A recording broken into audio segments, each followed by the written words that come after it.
안녕하세요. 손해사정사 한치영입니다. 자, 이번 시간 제3보험 1강 한번 시작을 해보도록 하겠습니다. 자, 1강.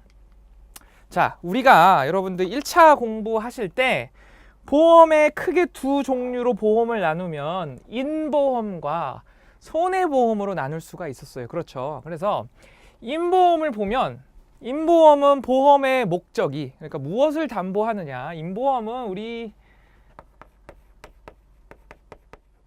사람을 담보했었죠. 그래서 인보험이었고, 손해보험은 반면 어떤 것을 담보했느냐? 재물을 담보를 했었습니다. 재물을. 그래서 인보험 같은 경우에는 주로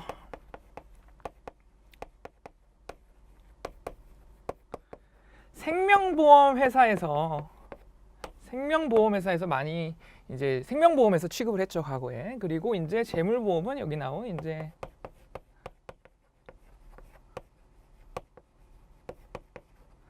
여러분 적으실 필요는 없으세요. 자, 생명보험에서 그래서 이제 판매가 됐었고, 손해보험, 재물을 담보하는 손해보험은 손해보험 회사에서 판매를 했었습니다.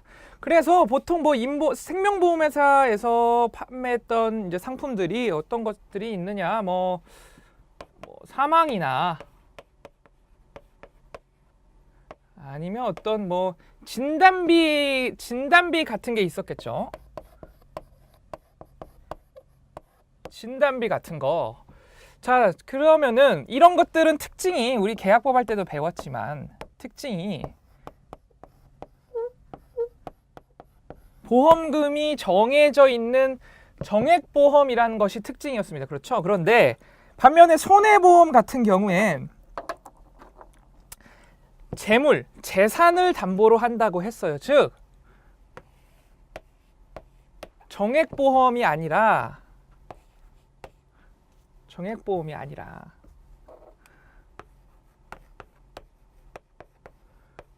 부정액보험의 형태를 띄었죠. 즉 뭐다?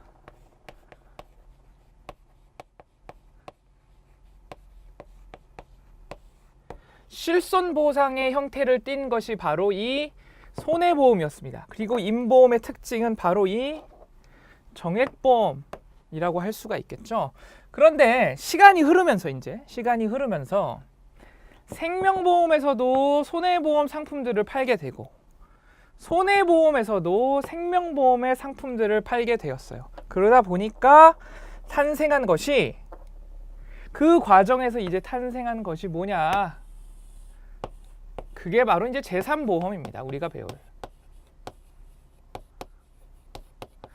자, 여기서도 이걸 팔고 여기서도 이걸 팔면서 같이 가면서 생겨난 게 제3보험이라 그랬어요. 그러면 어떠한 이 둘의 공통적인 특징들을 가질 수가 있겠죠? 자, 이 제3보험은 어떤 형태로 되어 있냐면, 자, 우리가 다쳤을 때, 상해를 당했을 때를 담보하는 상해보험이 있고, 그 다음에 이제 질병보험이 있죠.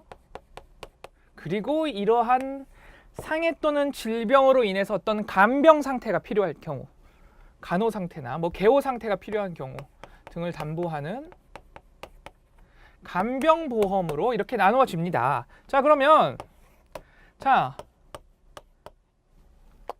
이 세 개를 이제 보면 이렇게 이제 제3보험이 구성이 되는데, 보면 첫 번째로 보험의 목적이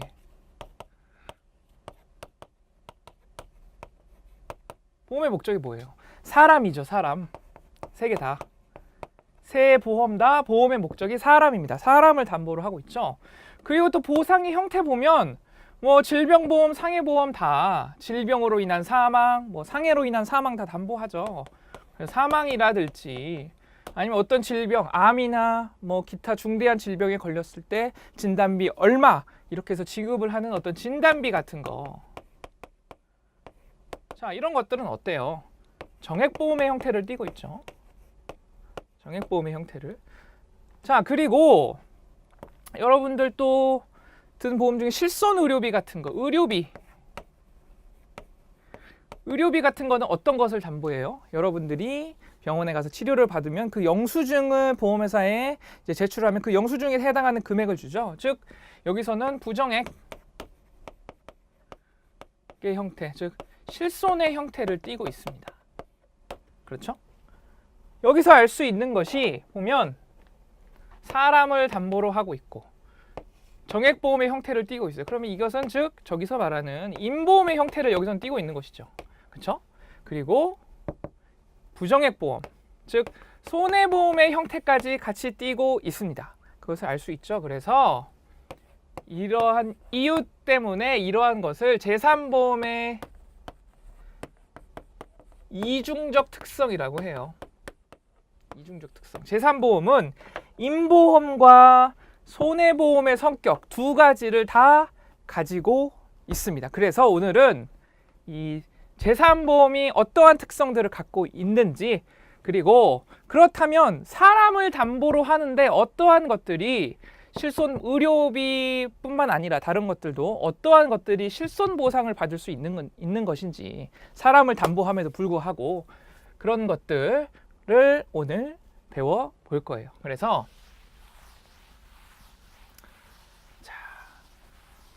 다 책에 교재와 화면에 있는 내용이기 때문에 여러분들 필기하실 필요는 없겠습니다. 그래서 자, 우리가 제3보험의 특징부터 한번 보면은, 자, 제3보험이란 뭐냐? 보험업법 제3보험의 상품에 해당하는 조문에 이렇게 나와 있어요.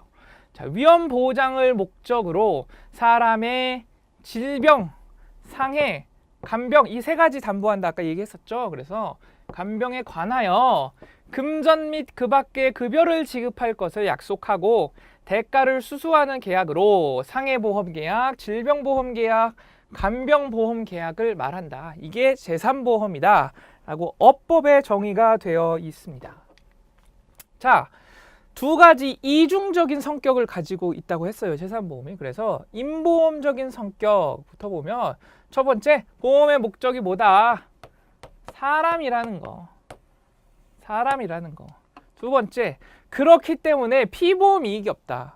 자, 피보험 이익이라는 것은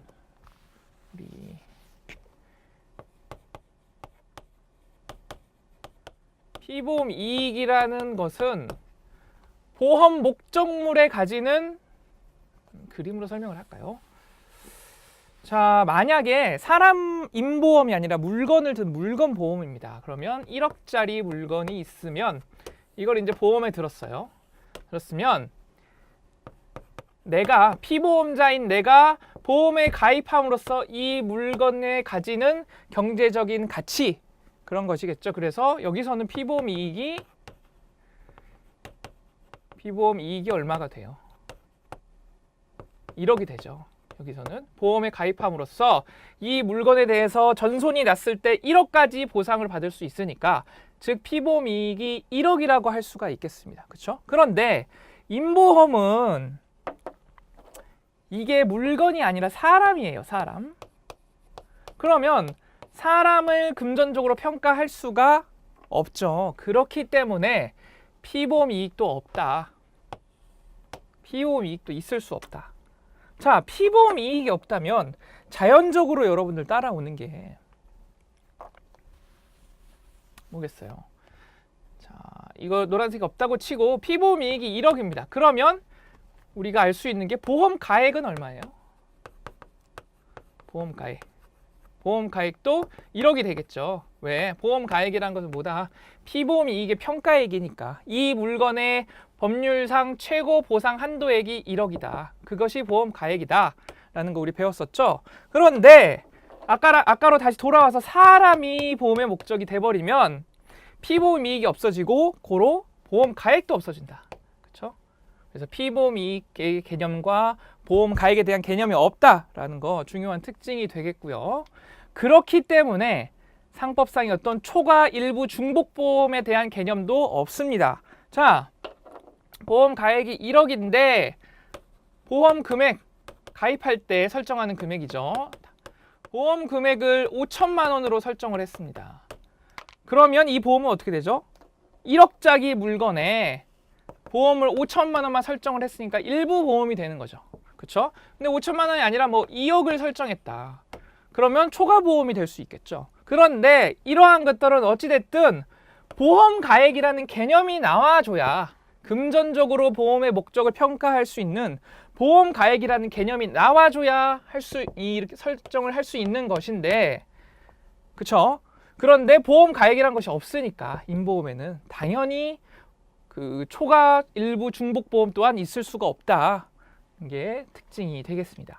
그렇죠? 그렇기 때문에 당연히 보험자 대위도 없죠. 보험자 대위도 있을 수가 없죠. 그 목적 보험자 대위라는 것은 뭐예요? 1억짜리 물건이 있고 보험회사가 있으면 이 1억짜리 물건이 전손이 됐습니다. 그래서 보험회사에서 나한테 1억을 줬어요. 그런데 나는 1억에 대한 전부 보험금을 받았습니다. 전부 보상을 받았는데 이 물건이 못 쓰게 됐다 하더라도 잔존물이 있겠죠. 어떤 자재라든가. 그러면 1억도 보상받고 이 잔존물을 처리해서 얻을 수 있는 이익도 내가 가지고 있으면 이중이득이 되겠죠. 그래서 전부 보험금을 지급했을 때는 이 잔존물에 대한 가치는 보험자가 가져온다. 이게 대위였습니다. 그렇죠. 그런데 이게 사람이 이게 돼버리면 이런 것들이 아예 논해질 수가 없겠죠. 그러니까 보험자 대위가 있을 수가 없다. 이 모든 게 이제 사람이기 때문에, 그래서 피보험 이익이 없기 때문에 발생되는 것이다 라고 할 수가 있겠어요.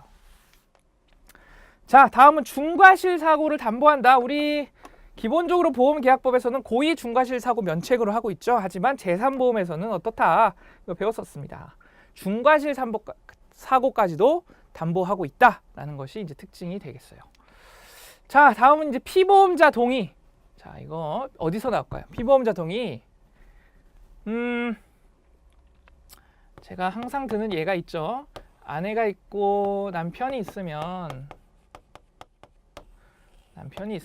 아내가 계약자입니다. 계약을 했어요. 그리고 남편을 피보험자로 해서 남편의 사망을 담보로 한 보험 계약을 했습니다. 그렇죠? 그리고 수익자를 자기 자신으로 지정을 했어요. 자, 이 과정에서 남편 몰래 이 보험 계약을 체결을 했습니다. 이게 유효할까요? 유효하느냐? 아니죠. 왜? 도덕적인 위험이 상당히 있을 수 있죠. 다른 사람의 사망을 담보로 해서 내가 보험금을 받을 수 있게 계약을 하면 당연히 이것이 법적으로 악용될 소지가 있기 때문에 항상 어떻다? 이 피보험자의 서면에 의한 동의를 항상 받아야겠죠. 서면에 의한 동의가 보험계약 체결 시에 없으면 무효다. 그래서 이러한 부분, 인보험적인 성격의 부분을 그대로 가지고 오고 있는 부분이죠. 자, 다음 이건 역시 마찬가지입니다. 15세 미만자들의 사망 담보, 15세 미만자 또 뭐 있었죠? 심신 박약자, 상실자 등이 있었죠. 이러한 굉장히 사회적으로 약자들의 사망을 담보로 하는 계약 역시 도덕적으로 굉장히 도덕적 위험을 불러일으킬 수가 있습니다. 그렇죠? 그래서 그런 것들도 그대로 적용이 된다. 그 조항도. 그래서 15세 미만자, 심실 상실자, 박약자 등의 사망을 담보로 한 계약 무효다라는 거, 그것도 적용이 됩니다. 자, 반대로 이제 손해보험적 특징, 보험사고. 자, 어떤 것이 있냐면 여러분들 어렵지 않습니다. 기본적으로 보험사고도 우연성이 있어야겠죠. 우연성. 그럼 어떤 발생이 가능해야 되고, 그다음에 발생 규모라든가 이런 것들이 정해져 있으면 당연히 안 되겠죠. 그리고 보험 사고가 당연히 발생될 거라면, 어차피 발생할 거라면 아무도 보험에 가입을 들어주지 않겠죠, 보험회사가. 그러니까 이러한 모든 요소들이 다 우연성을 가지고 있어야 됩니다. 우연성을. 그렇죠? 그런데 이제 우리가 사망보험의 경우에는 인간은 누구나 죽기 때문에 사망의 경우에는 발생에 한해서 우연성이 배제되게 되죠. 그래서 그런 부분은 이제 인보험의 특징인데 이것을 제외하고는 다 어떤 손해보험적인 특징이 그대로 다 들어간다. 그대로 모든 발생 요소들이 우연성을 가지고 있어야 된다. 사고에 대해서 그런 이야기가 되겠습니다. 자, 손해보험의 또 한 가지 특징은 이제 비례보상이에요. 여러분들 비례보상 잘 아시겠죠?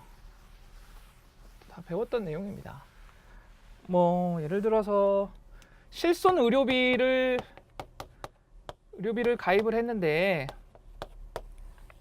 사실은 A 보험회사에도 가입하고 B 보험회사에도 가입을 하고 C에도 가입하고 D에도 가입을 했어요. 그러면 뭐 예를 들어서 5천만 원이 나왔습니다. 근데 여기서도 받고 여기서도 받고 여기서도 받고 여기서 받아서 2억이 돼버리면 어떻다. 이중이득을 취하게 되죠. 그래서 이럴 경우에는 어떻게 한다? 각 보험사의 담보 비율에 따라서 비례보상을 한다는 내용. 그게 독립책임의 안분 방식이었죠. 주로 쓰는 게. 그래서 이따 다시 한번 다루겠습니다. 그래서 비례보상, 실손보상의 개념도 그대로 갖고 온다. 재산보험에. 그 이야기가 되겠어요. 자, 그래서 생명보험, 우리가 이전에 배웠던 생명보험, 손해보험과 재산보험만의 특징들 한번 뭐 정리를 해보면 생명보험은 기본적으로 어떠한 사고들을 담보를 하느냐. 사망이겠죠. 사람의 사망이나 생존, 우리 생존보험도 있죠. 언제까지 생존을 하면 얼마 드리겠다. 어찌됐든 어떤 생사를 담보를 하고 있죠. 생명보험은 말 그대로. 자, 손해보험은 뭐겠어요? 재물이죠. 어떤 재물의 손해를 담보를 하고 있습니다. 그렇죠? 자, 재산보험은 신체죠. 일단 신체에 뭐다? 상해, 질병, 그다음에 간병까지를 담보하고 있다. 이건 여기 책에 있습니다, 여러분들. 자, 피보험자라는 것은 기본적으로 보험금, 보상을 받을 권리가 있는 자들이죠. 그래서 뭐 보상 권리자가 세 개 다 포함이 되겠습니다. 자, 그런데 뭐 한 가지 특징적인 게 있다면 이 생명보험과 재산보험 모두 손해보험과 다르게 피보험자가 곧 보험사고의 대상이 되죠. 즉 쉽게 말해서 피해자가 되죠. 손해보험은 그렇지 않죠. 손해보험은 재산상의 손해니까. 그런데 생명보험이나 재산보험은 피보험자가 곧 피해자가 되는 것이다. 보험사고의 대상이 된다라는 게 좀 특징이겠습니다. 그래서 보험의 목적이 사람, 여기는 이제 재물, 여기는 사람이 되겠죠. 자, 피보험이 사람에게 사람을 담보하는 보험의 피보험이 없죠. 없겠습니다. 생명보험, 재산보험, 피보험이익이 없습니다. 그렇죠? 하지만 손해보험은 있다. 그렇기 때문에 똑같이 보험 가액에 대한 개념도 없고 중복보험에 대한 개념도 없지만 없다고 하면 틀리고 뭐가 있다? 예외가 있다. 뭐였어요 그게? 상해나 질병보험에 뭐다? 이렇게 쓰지 말고 예외가 있었죠. 그게 뭐다? 우리가 잠깐 배웠던 앞에서 의료비 부분, 영수증 처리가 되는 의료비 부분들 그 중복이 되면 비례보상할 수 있죠. 그래서 그런 부분들 예외로 적용이 되겠고요. 당연히 손해보험은 있다라는 거. 자, 보상 방법. 생명보험은 정액보험이죠. 기본적으로. 자, 손해보험은 부정액보험이 되겠습니다. 그렇죠? 그리고 재산보험은 뭐다? 이중적 특성을 갖고 있기 때문에 정액보험 형식도 있고 부정액보험 형식도 있다라고 깔끔하게 정리를 할 수가 있겠어요. 그렇죠?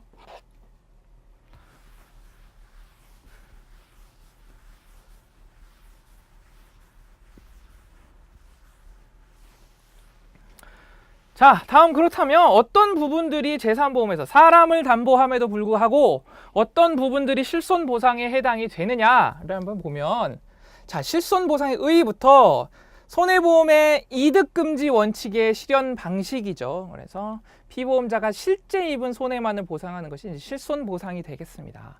그래서 재산보험에서는 어떤 것들이 실손보상의 대상이 되느냐? 자, 첫 번째 우리가 말한 의료비, 실손 의료비 같은 의료비가 있을 수가 있죠. 그래서 피보험자가 상해 또는 질병의 치료를 위하여 부담한 실제 비용을 기준으로 일정 금액을 보험 금액 한도 내에서 보상한다. 그리고 다수의 의료비 보험 계약이 체결된 경우에는 비례 보상한다. 다 여러분들이 배운 내용 이렇게 정리를 하셔서 답안을 작성하시면 되겠고요. 자, 다음으로 적용되는 게 해외여행 보험에서 이 실손 보상을 적용받는 부분이 있습니다. 자, 여러분들이 해외여행을 가셨어요. 해외여행을 가셨습니다. 뭐 크루즈를 타고 바다로 해외여행을 가셨어요. 크루즈를 타고. 그런데 가다가 해적을 만난 겁니다. 해적을 만났어요. 그래서 자, 고국에 있는 가족 입장에서는 생사가 불명된 상태죠. 그렇기 때문에 뭐다? 구조수색을 해야겠죠. 구조수색을 해야 됩니다. 기본적으로. 그렇죠? 그리고 구조수색에 필요한 어떤 교통비 그리고 그 지역에 체지하면서의 어떤 숙박비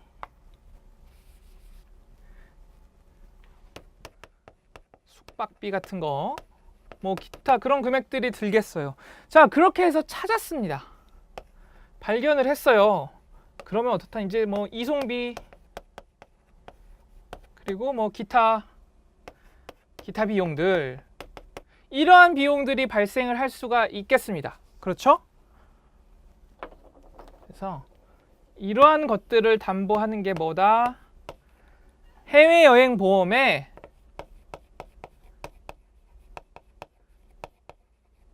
특별비용 특약이라고 해요. 특별비용 특약. 자, 그런데 생사가 불명된 게 아니라 인질이 된 겁니다. 해적한테 인질이 된 거예요. 인질이 돼 버렸어요. 자, 그럼 어떻게 했어요? 일단은 당연히 구조수색 들어가야겠죠. 그리고 어떻게 빼내올 거냐, 뭐 어디에 있느냐 이런 것들, 정보 수집하는 비용들, 뭐 정보 제공에 대한 사례비까지 다 포함이 됩니다. 이러한 것들이 이제 필요하게 됩니다. 그렇죠? 그래서 이러한 것들을 보상하는 특약을 뭐라고 하느냐? 인질 구조 비용이에요. 인질 구조 비용 특약이라고 한다. 이런 것들이 이 두 개는 실손 보상이 됩니다. 실손 보상을 적용시켜요. 이 두 개, 해외여행에서 생사 불명됐을 때의 특별 비용 특약과 인질 구조 비용 특약은 실손 보상이 된다. 어떤 식으로 되느냐? 자, 인질 구조 비용 특약부터 보면 피보험자가 여행 중에 인질 상태에 처한 경우에 사망 후유장애 보험 가입 금액의 10% 그러니까 이러한 담보가 있겠죠. 사망 기본 담보, 사망 후유장애 담보가 있습니다. 그럼 이 담보 가입 금액의 10% 한도 내에서 수색구조비, 뭐 정보 수집비 등을 실손 보상합니다. 자, 두 번째 특별비용 특약은 피보험자가 여행 중에 생사 불분명하고 긴급 구조 수색이 필요할 때 이제 피보험자 또는 그 법정 대리인이 부담하는 뭐 비용이 되겠어요. 그래서 수색 구조비, 교통비, 숙박비, 이송비, 기타 제작비 등이 이제 실손 보상이 되겠습니다. 네, 다음은 이제 운전자 보험 비용 담보라는 실손 보상을 적용받는 이제 또 특약이 있어요. 그래서 이 운전자 보험 비용 담보는 뭐냐? 피보험자가 운전 중에 자동차 사고로 타인의 신체에 상해를 입혔을 경우에 법원에서 판결하는 어떤 벌금액이라든지 어떤 형사 합의금 이런 것들을 담보해 주는 거, 이게 이제 운전자 보험 비용 담보입니다. 이것도 실손 보상 적용이 되고요. 자, 네 번째는 소득 보상 보험이라는 것이 있습니다. 자, 이건 뭐냐면 상해 또는 질병으로 인해서 피보험자가 일을 하지 못하게 된 취업 불능 상태에 빠진 거예요. 그래서 그 소득의 일정 비율을 보상하는 거, 이게 이제 소득보상보험이다. 그래서 이건 역시 실손보상을 적용받고 있다라고 할 수가 있겠어요. 자, 그리고 또한 다수보험계약의 중복처리 부분이 있겠죠. 그래서 보통은 우리 이제 독립책임액 안분 방식을 사용한다라고 했었어요. 그래서 책임보험 우리 수업할 때 잠깐 배웠었죠. 그래서 그거 다시 한번 뭐 해보면 계산 문제로 굉장히 자주 나오기 때문에 한번 보면 간단하게만 하겠습니다.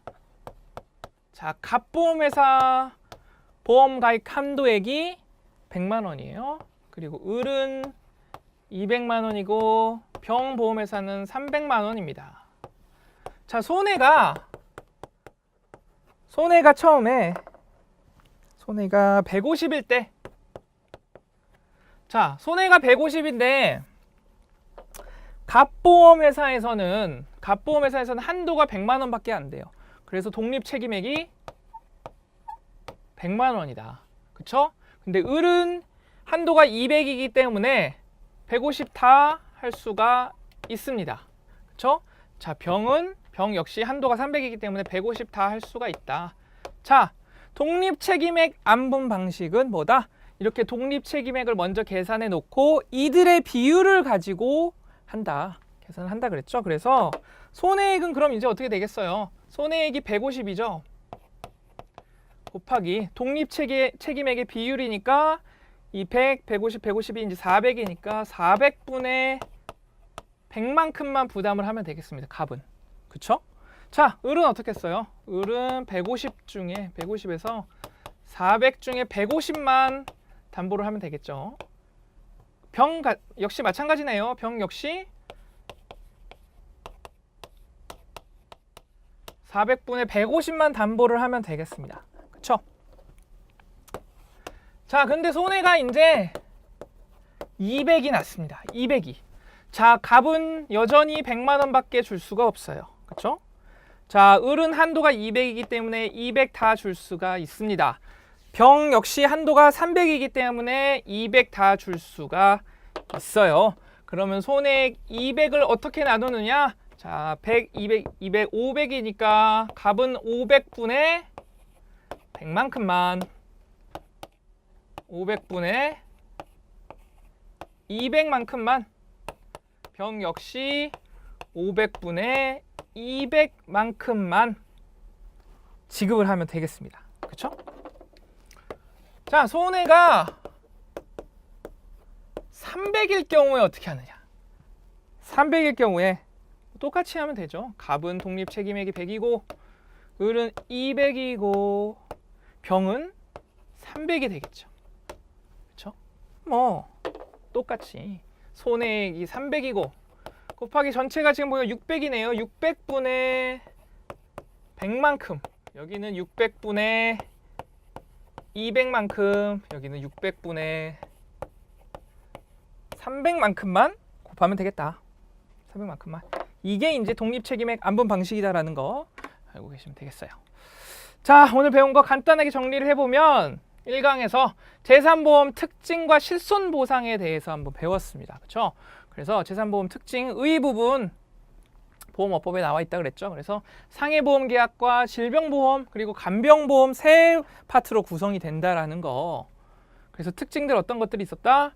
인보험적 특징과 손해보험적 특징을 함께 갖는 이중적인 특성을 가지고 있다라는 거. 이게 핵심이 되겠죠. 그래서 인보험적 특징들의 보험의 목적이 사람이다. 그래서 피보험 이익이 없다. 그래서 보험가액 초과중복, 보험자 대위가에 대한 개념이 없다. 중과실 사고를 담보한다. 그 다음에 타인의 사망보험 계약에서는 피보험자 동의 받아야 되고 15세 미만자 등의 사망 담보 무효다라는 거, 그게 특징이었습니다. 손해보험적 특징, 뭐 보험사고 얘기를 했었죠. 여러 보험사고 발생 요소들이 다 우연성을 가지고 있어야 된다는 거. 단 사망은 이제 예외였죠. 자, 그리고 비례보상한다는 거, 그런 것들이 이제 손해보험적 특징이 되겠습니다. 이제 여기 실손보상, 이 개념이 이제 실손보상의 개념이 되겠죠. 이 개념이. 그래서 그렇게 손해보험적 특징은 실손보상의 개념을 적용시킨다라고 정리를 해두시면 되겠어요. 자, 그래서 재산보험에서 실손보상이 어떠한 것들이 적용이 되느냐? 의료비, 해외여행 보험, 운전자 보험, 소득보상 보험 이렇게 있었어요. 그래서 해외여행 보험 우리가 조금 봤었죠. 그래서 인질구종 비용 특약과 특별비용 특약 우리가 공부를 했습니다. 자, 그리고 운전자 보험 비용도 해서 벌금액과 형사비금을 준다라는 거 했었고요. 자, 이제 그렇다면 여러분들 교재를 보면서 이제 교재 부분 한번 체크를 해보도록 하겠습니다.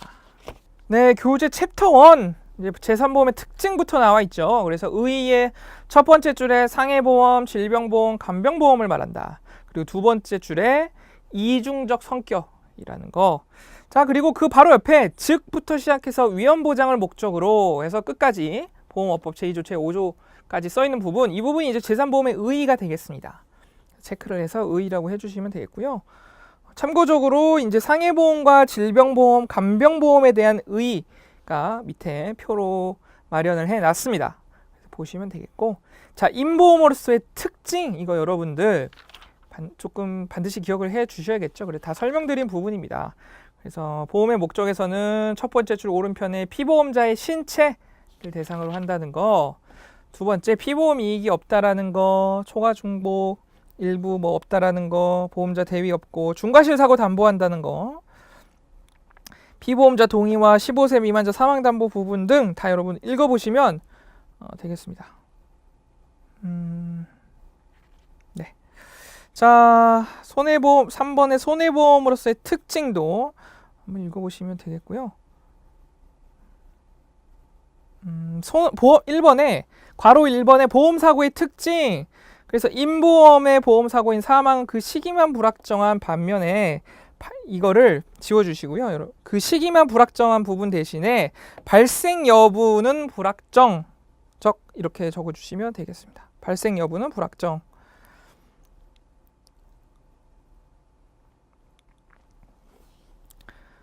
그렇게 적어주시면 되겠고요. 시기만 불확정이라는 틀린 표현은 아니겠습니다만 발생 여부가 임보험의 보험사고인 사망은 발생 여부는 확정이라고 적어주세요. 확정.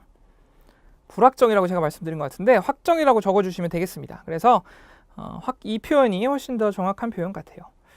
자, 옆 페이지 보시면 우리 강의에서 설명했던 생명보험, 손해보험, 재산보험 비교한 표가 나와 있습니다. 이거 한번 보시고요.